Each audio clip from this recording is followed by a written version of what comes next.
All right, let's talk about UFC 268. You're moving from Fight Island to Madison Square Garden, and probably the best fight of 2019 was Kamaru Usman versus Colby Covington. Those guys hate each other. We're getting a rematch of that fight. Is that the one that you're looking most forward to, Dana? Or are you looking forward to some of those other fights, Justin versus Michael? It's the card stacked.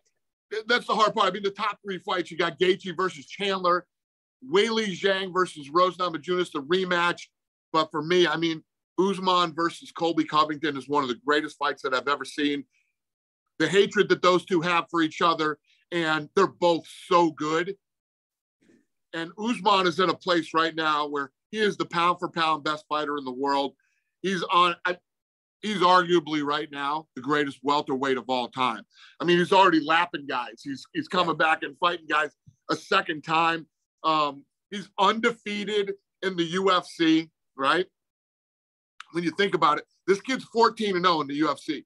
Won the Ultimate Fighter, has the longest win streak in welterweight history, least time on the bottom in UFC history, highest takedown defense in UFC, and he's going to break all the records. And he's going to end up going down as the greatest welterweight ever.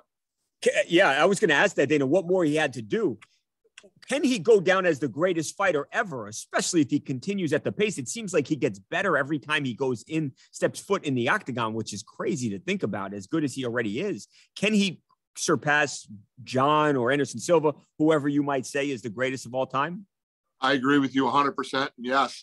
And I think Colby Covington, because Colby Covington talks so much, he doesn't get the credit, that the kid deserves.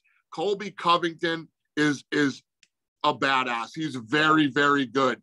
And Usman beating him again will just solidify Usman as, probably the greatest welterweight ever. And yes, creeping up on GOAT status.